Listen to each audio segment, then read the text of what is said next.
That's an easy shot. 200 yards as a sniper, which I am. You pick which nostril you want and I'll put it in it. For me, I mean, it was off it right from the beginning for me. Why did his shirt move the way it did? It was, well, he was obviously wearing body armor and it was deflection. No. Why were people being interviewed saying, yeah, they came from my left to right, from his right to left? The official story sounds like it needs to be investigated, but now, you know, the whole crime scene's gone. They paved over it. Nothing to see here. This is some kind of grand conspiracy. You would have to get a surgeon on board that had no idea this was coming, and you would have to get the chief medical examiner for the state of Utah to agree to this. This is a murder investigation. This is a homicide. It's a cesspool. It is a sewer system. And that's where this young individual disappeared into. If you were dismantling this rifle, how long would it take you to do it? It's going to take a solid 5 minutes, I would guess. That immediately says to me, well, that's a bit odd. It is a bit odd, right? Tens of millions of people saw the horrific video of Charlie Kirk's assassination, whether they wanted to or not. It's a symptom of a culture in which everything is live streamed and every moment is analysed, debated and often manipulated by people who no longer trust anything. If you spent any time at all online in the past week, you'll have encountered many conspiracy theories about Kirk's death and so-called evidence that the official story is incomplete. Everyone from Joe Rogan to Candace Owens has speculated with varying degrees of intensity that there's more to this than meets the eye. I don't necessarily think they know what's going on yet. There's a lot of weird shit going on with this. I know. First of all, there was that one guy who was the decoy. The family says that the photo of the young man that is coming up the stairs, which was shared, that blurry image, is definitively not Tyler Robinson. And let me just say, I never thought it looked like him. Neither did you. All of this is probably quite hard on Kirk's family and friends, but we've learned the hard way about dismissing all theories out of hand, or simply telling people they're not allowed to talk about things we don't like. So we're going to look at these so-called Kirkspiracies in a bit of detail and ask whether there is actually anything to them. Joining me now is the former US Navy SEAL, Rob O'Neill, Joseph Scott Morgan, the co-host of the Body Bags podcast and a scholar of applied forensics at Jacksonville State, and the former CIA agent Mike Baker, host of the President's Daily Brief. Welcome to all of you. Rob, welcome back to Uncensored. Always great to have you. Just from a purely technical point of view, there's been a lot of speculation that a young, non-military trained, it appears, 22-year-old man could be at 2 football fields, 175 yards away from Charlie Kirk, and yet kill him apparently so skillfully with one bullet through his neck. Just from a technical point of view, how difficult is that shot to make? Good to be with you, Piers. Thanks for having me. That's an easy shot. Yeah, even for someone, I mean, they throw the word sniper around almost as much as they throw the word hero around way too often. Anyone with a hunting rifle, a 30-06 like that, that's an easy shot. 200 yards as a sniper, which I am, you pick which nostril you want and I'll put it in it. So that's easy. The issues just for me, I mean, it was off it right from the beginning for me. Do we not guard rooftops anymore? There's been assassination attempts all over the world. Right. Why aren't we looking at rooftops? And then when I was sent the video with this at the same message where they said Charlie Kirk was just shot. When I watched that horrific video, he was obviously dead before he hit the ground. But the questions immediately started to come to me. That was not an entry wound that we saw. We saw an exit wound. So where'd that bullet come from? You don't bleed like, and I've shot guys closer than the camera was. And an entry wound doesn't look like that. An exit wound does. Why did his shirt move the way it did? When I've shot people, their shirts didn't move like that. And then the initial reaction was, well, he was obviously wearing body armor and it was deflection. One, no, he wasn't wearing body armor. And two, it doesn't deflect like that off of body armor. Why was his shirt moving from right to left? Why were people being interviewed saying, yeah, they came from my left to right, from his right to left, immediately shut down? And then did they tear the crime scene down immediately? Just right off the bat, from seeing it, knowing he was dead, saying a lot of this is bad. Not even getting into the soliloquy of text messages that 22-year-olds don't send their trans lover. So immediately, it's just the official story sounds like it needs to be investigated. But now, you know, the whole crime scene is gone. They paved over it. Nothing to see here. So, I mean, it's really interesting that you think that, given your extraordinary experience. Obviously, you're the man who shot and killed Osama bin Laden. You're a Navy SEAL for 15 years. You've served in some of the most high-profile missions. So you think that there may well be some substance to some of these conspiracy theories? I'm just saying, with especially in my experience with the bin Laden raid, if you don't see it happen, people are going to say it didn't happen. So unfortunately, we're in a state of affairs where if I'm not there, I'm not going to say it did or didn't happen. I'm just saying what jumps out at me with AI right now, with everything that can be made up. If you don't see it firsthand, you don't know what happened. Videos can be made. Immediately it seemed off to me that, and plus as a sniper or a hunter, you don't take a neck shot. You take a neck shot because you missed. Let me bring in Joseph Scott Morgan. You're a forensics scholar. What do you think of what you just heard there from Rob O'Neill? Yeah, I think it's a fine assessment. One of the problems is that at this point in time, from a medical legal perspective, we don't have any data to go on. All we have are the speculative things that are floating about the internet. There are, by the way, not doing anybody any good here.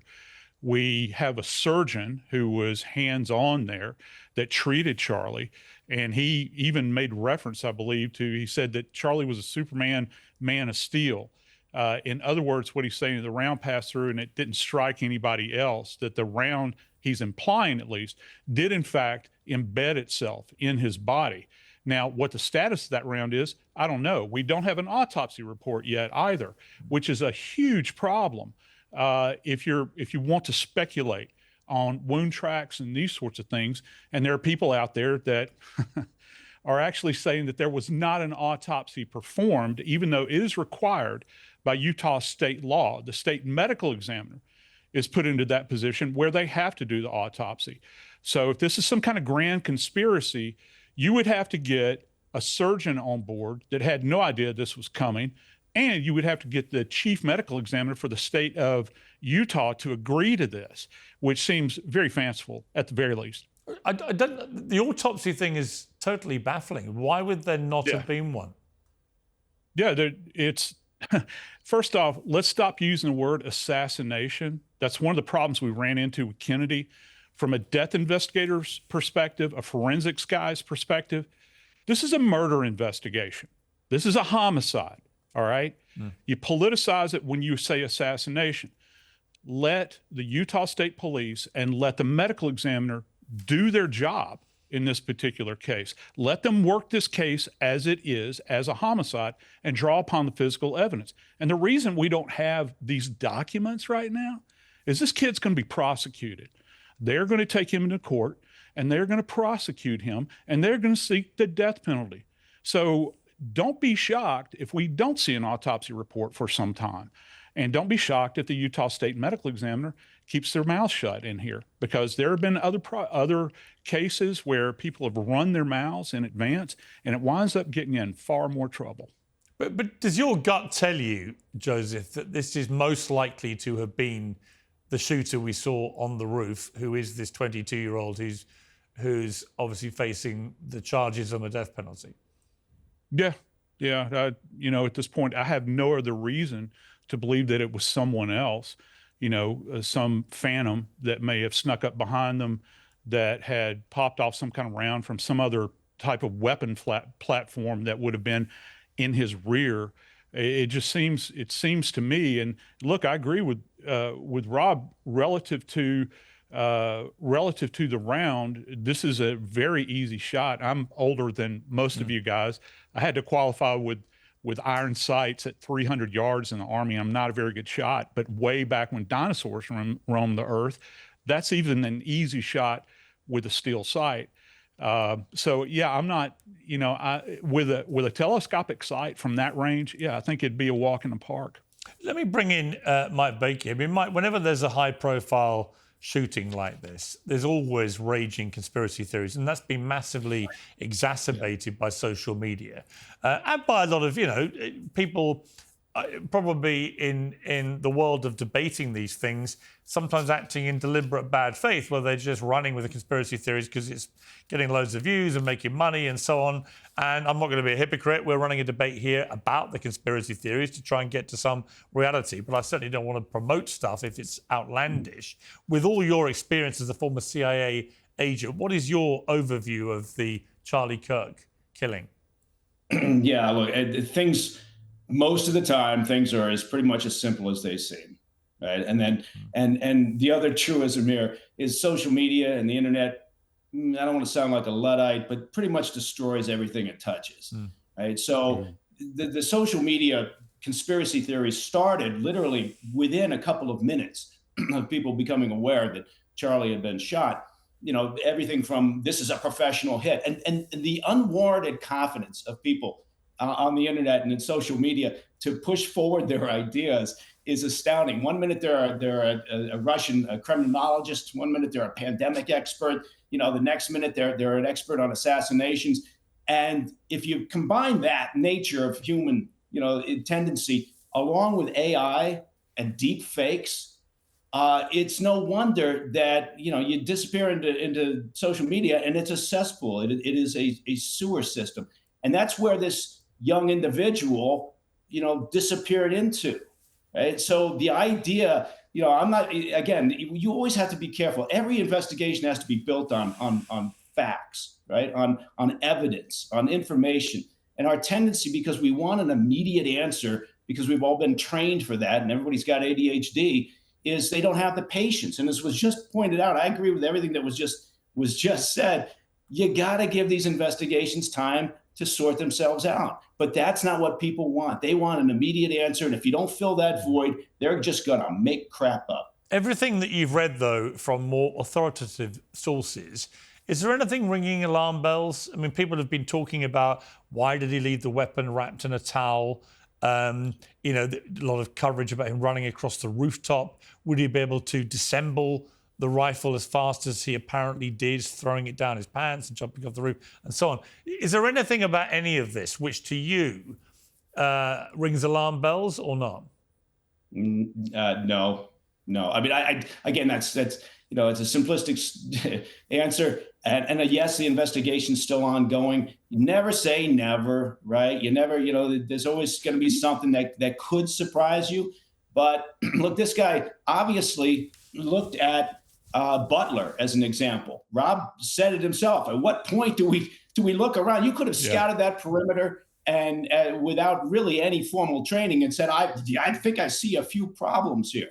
And that's, I would look at this from more of an operational perspective, is how do you prevent the next one? How could you have prevented this? Well, look, it's hindsight and that's a terrible thing to go on. But at the same time, they should have locked this down a long time ago. Charlie was getting death threats. He talked about them. He shouldn't have been doing events out in the open. You'd put them inside where you could, you know, lock down the perimeter. You could screen people. You put up metal detectors. You just provide a more secure environment. But again, you know, I don't want to armchair quarterback this thing, but that's where I typically go. I don't disappear down. Well, I think alternatives. Right. I mean, let me bring Rob back in, because you raised a really interesting question, Rob, which is, you know, Donald Trump was nearly assassinated by a young guy around the same age as this shooter on a roof about the same distance from somebody speaking in public. Charlie Kirk was an extremely high-profile conservative representative of the conservative movement, going into big open air areas with roofs everywhere. It does seem quite staggering to me. I mean, it was staggering to me when the Trump one happened, that someone like that could get that close on a flat roof with a clean shot at the President of the United States. And then even more extraordinary, 8 weeks later, somebody hid in a bush at a golf course and nearly killed him there. Again, I'm not a big conspiracy theory person as a rule of thumb, because most of them turn out to be nonsense. But you haven't got to be a conspiracy theorist to think, what is going on here? Yeah, I agree with you. I wasn't with the security team, and I don't want to pass judgment on their decisions that were made. But it's like it almost seemed like in the aftermath too, everyone's shifting the blame where we had personal security, where there should have been local cops. Well, the campus security had this. It's like, look, man, give me 5 dudes, tier 1 guys, we'll lock it down. And the first place we're checking is the rooftops. Then we're checking the bushes. You're looking for little stuff like perfect circles, perfect squares, perfect lines don't exist in nature. So you're looking for scopes, you're looking for lines of a barrel, stuff like that. It should be locked down. And then, I mean, just even going back, speaking of conspiracies, going back to 9/11 with the plane hitting the Pentagon, we have one camera on the most secure area in the world. Why is it now in 2025 we got grainy footages of a dude who might not be the dude? I mean, you got people with this technology all over the place. Everyone's got a camera in their hand. Why is it we get one grainy footage of a dude that looks like someone's son? It just doesn't make sense to me. I mean, you go back to was Jack Ruby just a great American because he killed Lee Harvey Oswald while he was saying he's a patsy, or was he a patsy? Who's involved and why? And it's, again, and just because of I'm talking here next to my phone, the algorithm's listening to me, it's going to start shifting all this conspiracy stuff so I can look at it when I'm scrolling through my phone. So it's very important to realize what's real and isn't real. But it seems to me like, nobody's really been fired or gotten a lot of trouble for stuff that's happening. Look at the Secret Service detail. Look at the cops that were in that town. What have the counter snipers done? Is there any accountability other than the people who get shot? I mean, at some point there's got to be truth telling and accountability. I'm seeing none of that except conspiracy theories. And then everyone, myself included, is an online lawyer that has all the answers. Let me get straight to the point. Gold is up by around 40% this year. That's not speculation, that's reality. And if some of your savings aren't diversified into gold, you're missing the boat. Here's the facts. Inflation is still too high. The US dollar is still too weak. And the government's debt is insurmountable. That's why central banks are flocking to gold and driving prices to record highs. It's not too late to get involved. Birch Gold Group will help you convert an existing IRA or a 401k into a tax-sheltered IRA in gold. You don't pay a dime out of pocket. Just text Piers, P-I-E-R-S, to 989-898 and claim your free info kit. There's no obligation, just useful information. The best indicator of the future is the past, and gold has been a safe haven for millennia. What other investment can say that? Text Piers to 989-898 to claim your free info kit on gold. That's Piers to 989-898. Protect your future with Birch Gold. Uncensored is supported by OneSkin, a self-care business founded by scientists. Their patented OS1 peptide is scientifically proven to target aging at the cellular level. It's what powers their skin and sun care products. Now it's targeting age-related hair loss and thinning too. OneSkin Scalp Serum, OS1 Hair, is getting rave reviews, as you can read for yourself. And it's not just talk. OneSkin scientists did a clinical study showing that after 6 months, participants had significantly thicker and denser hair. If you're ready to give OS1 Hair a try, you can get 15% off your first 3-month supply with the code PEERS at oneskin.co. Yeah, I mean, let me bring Joseph back in here. When we look at stories like this, I mean, one of the other aspects is that a lot of people come out, particularly on the left, and my views about this issue are well known. I'm not going to legislate those again, mainly because I'm not American. But I think on this one, many people say, well, obviously, if there was more gun restrictions, gun control, then these young, unhinged people wouldn't get their hands on weaponry. But it seemed here he just took his grandfather's old rifle. I'm not sure there's any new gun control law you could bring in that could stop that happening. I mean, what do you think of that part of this debate? No, there's not. What are you going to do? Go to every house and get Papa's old hunting gun? Because that's what this comes down to. We're talking about a Mauser 98 bolt action 30-06 rifle. Look, I live in the South. I can tell you the lion's share of people have at least a bolt action in their house, all right, and a shotgun. And what are you going to do? Go door to door and seize all of the weapons? That ain't happening. I can tell you that. Yeah. So the idea that this can be some way interdicted, I think is it's an interesting consideration. But on the other hand, we've got an entire generation that's out there that has little or no help for mental health issues. And I think a lot of this goes back to that. You begin to think about the road this guy was on, and I don't personally know him, but I do know that he's disturbed enough, at least at this point, it appears, that he's willing to take out Charlie Kirk in front of hundreds of other people. And by the way, if you just track that round from where he fired from, if he was off just a couple of inches, that round would have been powerful enough to have passed through maybe a couple of people en route. He had a very small window that he was aiming through. If you look at the top of that tarp and then the top of the heads below, that guy had to get that shot off through there. If he had miscalculated in any way, it could have killed other people. So you've got somebody that certainly is not risk averse here. And the big question is, why would that be? Why would this be normalized behavior? Because I got to tell you, it kind of seems like it is sometimes. Yeah, I don't disagree.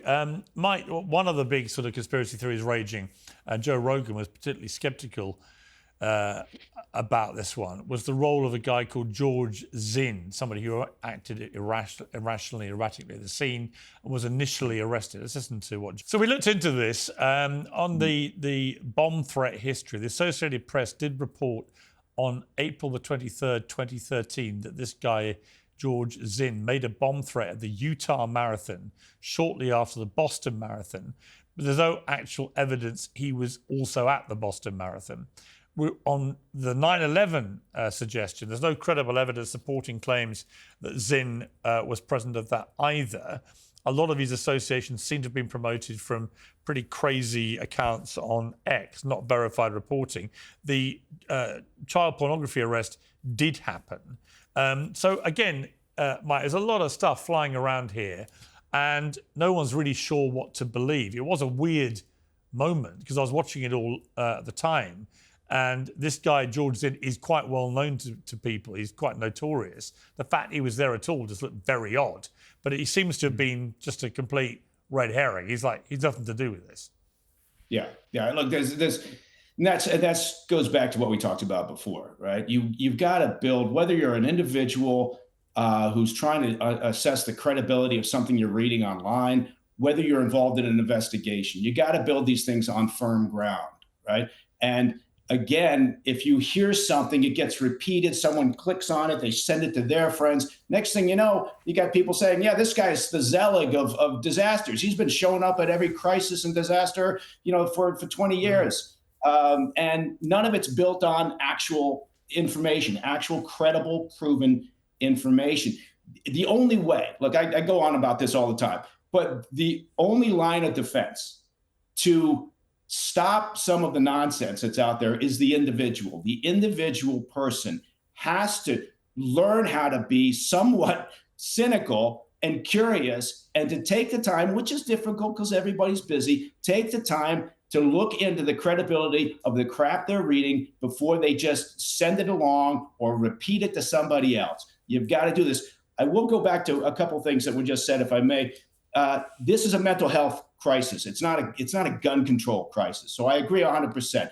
Our failure in this country is dealing with mental health issues, right? And that's basically at the bottom of all of these recent incidents that we've been seeing. The other thing is, this kid wasn't taking a neck shot. You read these things and go, oh my God, that's a professional shot. This kid got lucky, and nobody wants to think that something this terrible or tragic can happen because his shot, he was probably going center mass or he was going somewhere. He was not saying to himself, I'm going to shoot Charlie Kirk in the neck. And so if you think about the terrible fortune of that happening, nobody wants to think that it's bad luck to create something that causes this much sadness or emotion. It's similar to Kennedy or some of these others where, it lives on because people don't want to think that a world-shattering event could happen because some psycho picks up a gun and gets off a shot. Rob, you touched on this earlier, but I think one of the more curious aspects of this, which I think needs a lot more answers, are the text messages between the shooter and his trans boyfriend, girlfriend, whatever you want to call his trans partner.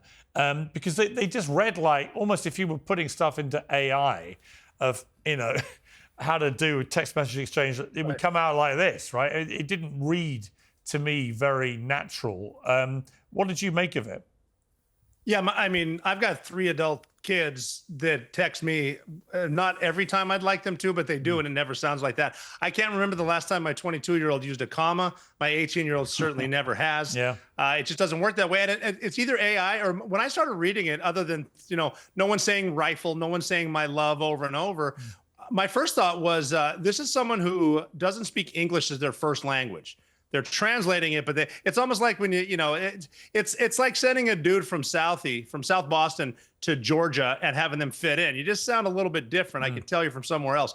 The texts don't make any sense whatsoever, and the way that they're just put out there, this long dramatic script.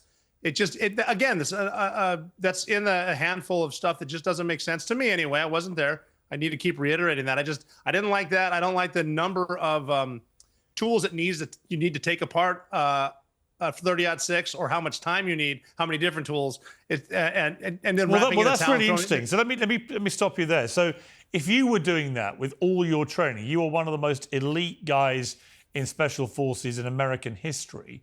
If you were dismantling this precise rifle, how long would it take you to do it?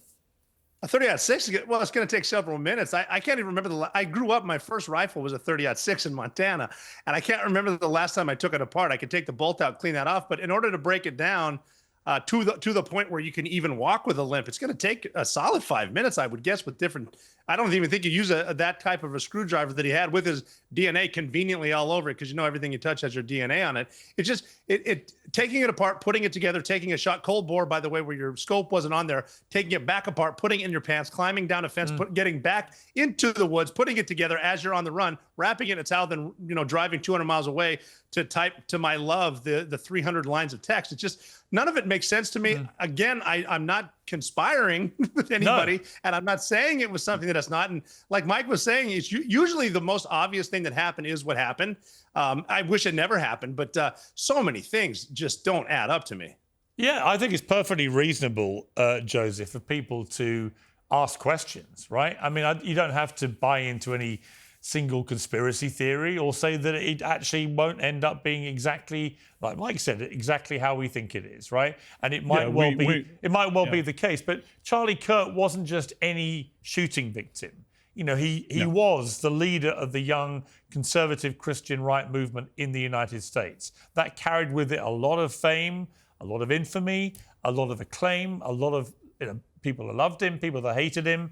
There's a clear political element to all this, which hasn't fully unraveled yet in terms of exactly how radicalized this shooter was. Did anybody else help him? We don't really know yet, right? There are lots of unanswered questions. I have no problem in this kind of process, particularly with all the disinformation flying around, the obvious stuff that's nonsense, in actually just doing what Rob just did and go, you know what?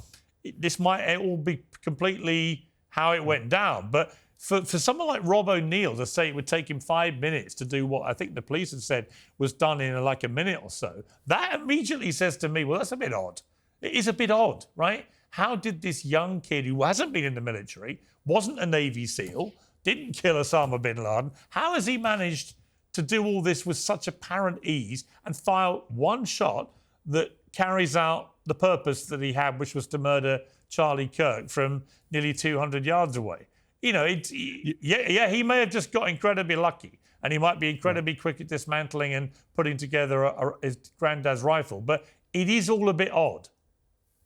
Yeah, it is. I think that one of the interesting aspects of this from an investigative perspective is going back in time and trying to understand if there's anything in his data that's going to indicate when he took notice. I don't know if this is possible, when he took notice that Charlie would be present on campus. Did he go there to that particular area and surveil that area? That's a very specific location. How did he get access to that roof without being seen, and also carrying a long arm up there? Did he disassemble it prior to taking it up there? Did he reassemble it? If you look at that one image that's on the roof, you can see there's like evidence markers up there, and it appears to be, at least, the roof is flat, it's covered with gravel. You can see what it looks like, the outline of an individual that is lying in a prone position. I don't know, maybe that's just convenience. Maybe that's my lying eyes. I have no idea. But when I see that, that's what I'm thinking. And there's going to be a lot of little points of evidentiary value along the way. Here's something else that we really haven't considered. Unlike, if you think about the Zapruder film all those years ago, you had one POV there. I can tell you this. I know that there were a lot of people out there filming this.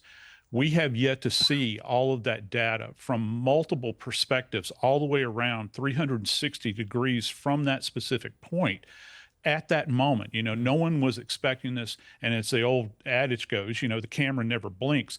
When all of that is compiled as well, that's going to be another piece to this that we don't really have a view of at this point in time.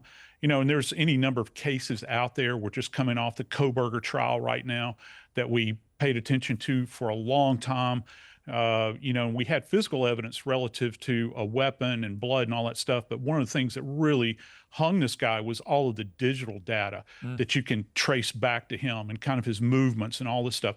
I think that a lot of this information is going to be sourced from spectators. You've got everybody out, and that's the nature of things. Everybody's got their phone out, they're videotaping or taping, recording. So I think that some of that data is going to come into play here as well. Yeah, and Mike, it's interesting, isn't it? If you think back to the shooter who tried to kill Donald Trump at that open-air event, we know so little about that person, so little. I mean, that could have been one of the most notorious moments in American history, and yet we still know so little. It seemed to be no digital trail, which for a kid of that age seems so early 20s. Really, there's nothing there that's been reported. I mean, again, it's just a bit odd, right? Why do we not know more about that guy? Yeah, I mean, that's the thing, right? You can stack all this up and what Rob said, all those questions. Yeah, and you have to ask all these questions, right? And that's what investigators do that are involved in any case, because again, you don't take anything off the table until the evidence shows otherwise. But you're right. Look at the Las Vegas shooter at the music festival, right? What do we know about that cat? I mean, so it's not uncommon that oftentimes, you think, well, this is the most earth-shattering thing I've seen, today. And then 2 days later, we're all raccoons chasing the next shiny object. And so we forget. And then, again, the law enforcement, particularly at the federal level, hasn't seemed to understand this point, that they need to be, in this day and age, with the way that information flows and how people develop ideas and theories and all these, they need to be as transparent as possible. Right? There's some of these things you can't put out there. Like as we just said, the cell phone data, right? We're going to know if this kid was sitting up on that roof, that thing would have been pinging, right? So they'll have all that information and they're using that for the case, right? So they're not releasing that. They've got other video footage they're not releasing because they're building this case and they want to make sure that it's airtight. But to the degree they can, again, they haven't learned this lesson over quite some time, is they need to be more transparent, because the way that information moves from person to person and people develop ideas and they get distrustful of government for these very reasons, there's an obligation on the part of federal law enforcement in particular to be more transparent as possible. Rob, finally, do you worry about Donald Trump's safety? Because I do. Because there was a very close assassination attempt where his ear got grazed and people were killed behind him. Then the golf course fiasco, which was so close to him being killed. I mean, that guy was in that bush for 12 hours. One Secret Service agent happened to spot the barrel sticking out of a bush. Otherwise, Trump was up there in 5 minutes and would have been killed. But I still see him appearing at a lot of quite big public things where the security around him immediately in that vicinity seems a little bit perfunctory. Given the climate we now operate in and given what's happened before, do you worry about his security? I'm not worried about his security. I know the Secret Service is competent as long as we keep people on the detail that are there for performance alone. And by that, I mean people who are taller than the principal, this being the president of the United States, and people who've done it before. You don't need to pick up a bunch of people from a desk just so eventually they can get promoted. It needs to be competence alone. He's going to have threats out there. They know exactly, they being the Secret Service know exactly where he's going weeks in advance. They have a different advanced trips. They're going there, talking to the locals, getting all the stuff secure. Yeah, I don't worry about him right now, but they need to be smart about it. The realization that so far, to include Charlie Kirk, they've run into amateurs who are on rooftops. When they run into a real sniper who's not trying to camouflage what's in front of him, but what's way behind him, to make it almost look like it's two-dimensional to someone looking for them in binoculars or a spotting scope. It could get deadly, but you need to keep your perimeter tight. You know, start in, work out, and then keep the perimeter to a certain extent. You don't need to give them unlimited fields of access in places that have access. You need to have people there. It's that simple. This is really day one stuff that we're making a lot harder than it needs to be. Well, that's why I found the golf course one almost more shocking than the first one, actually, because, you know, this is where he played golf many Sundays. It was his local golf course in Florida.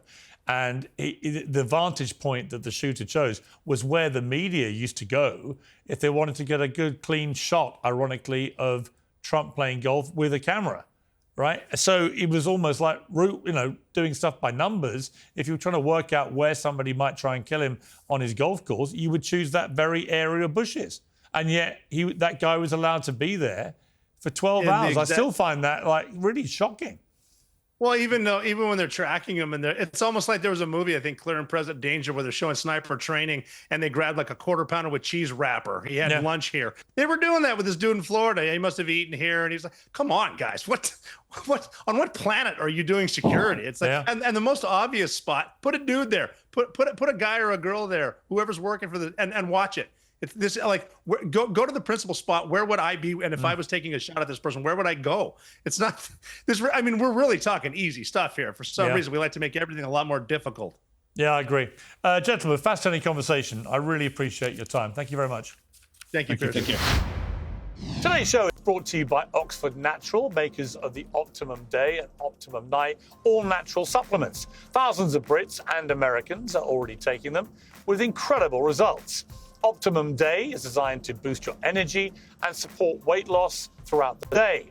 Optimum Night helps you relax and get deep, refreshing sleep. And don't just take their word for it. Here are just a few of their success stories. England football legend Michael Owen lost 40 pounds. Robbie, the face of AFTV, dropped over 100 pounds. Linda, a top law firm executive, lost 50 pounds. And Anita, an immigration lawyer, shed 60 pounds. To watch their full stories and find out more, scan the QR code on your screen or visit oxfordnatural.com/Piers. And here's the best part. Use the code Piers, P-I-E-R-S, and get 70% off your first order. Get 70% off with the promo code Piers. Piers Morgan Uncensored is proudly independent. The only boss around here is me. If you enjoy our show, we ask for only one simple thing. Hit subscribe on YouTube and follow Piers Morgan Uncensored on Spotify and Apple Podcasts. And in return, we will continue our mission to inform, irritate and entertain. And we'll do it all for free. Independent, uncensored media has never been more critical, and we couldn't do it without you.